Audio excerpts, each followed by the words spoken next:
Dari sahabat yang mulia Ibnu Mas'ud radhiyallahu anhu qala Rasulullah sallallahu alaihi wasallam.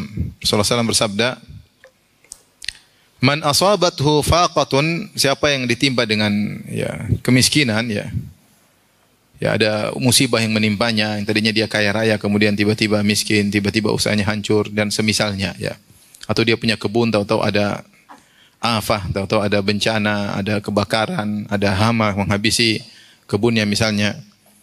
Man asabathu faqatun, siapa yang mengalami kesulitan, kemiskinan, fa anzalaha bin nas lam tusadda faqatuhu.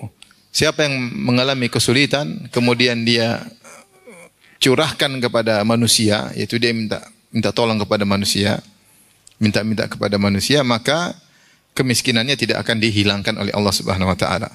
Wa man anzalaha billah, adapun jika dia curhatkan kepada Allah Subhanahu wa taala, fayushikullahu lahu birizqin ajilin aw ajil, maka niscaya Allah akan memberikan bagi dia rizki yang segera atau yang tertunda.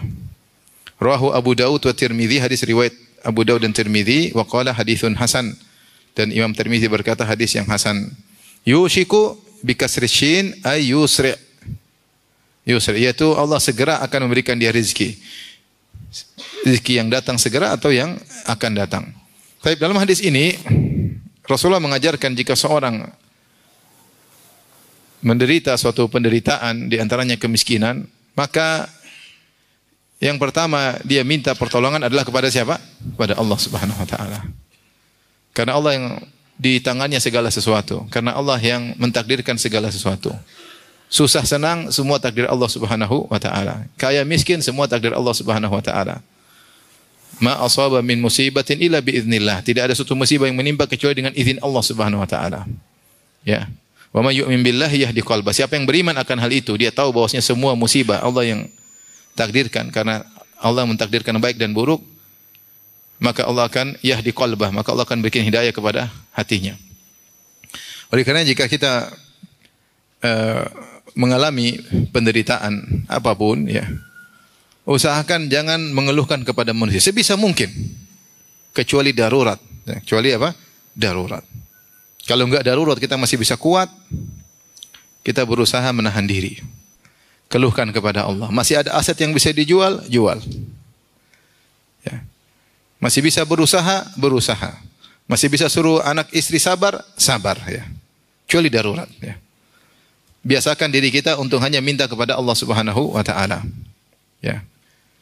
Kita menjaga wajah kita untuk tidak menghinakan wajah kita di hadapan manusia. Kita menjaga diri kita untuk tidak mencurhatkan kondisi kita kepada manusia, karena seakan-akan kita mencurhatkan takdir Allah kepada manusia. Tapi kita berusaha minta kepada Allah Subhanahu wa taala. Ya. Ada seorang syekh ditanya, "Anda kok selalu senyum?" Kata dia, "Kesedihanku aku serahkan kepada Allah. Senyumanku untuk apa? Kalian." Ya. Bukan berarti syekh tersebut tidak menangis. Dia menangis, tetapi di hadapan siapa? Allah Subhanahu wa taala. Apa kata Nabi Yakub alaihissalam? "Innama ashku bathi wa huzni ila Allah." Sungguhnya aku mengadukan kesedihanku hanya kepada Allah Subhanahu wa taala. Jangan sedikit-sedikit kemudian curhat. Maka di antara fenomena yang buruk yang tersebar di zaman sekarang, sedikit-sedikit curhat. Curhatnya di media sosial lagi. Repot. Dibuat status. Repot. Ya. Sedikit-sedikit curhat. Tiba-tiba dia bikin status, "Ya Allah, hanya Engkau yang mengerti." Maksudnya? Ada yang bisa sih, "Ya Allah, hanya Engkau yang mengerti." Maksudnya suaminya tidak mengerti, anaknya tidak mengerti, temannya tidak mengerti.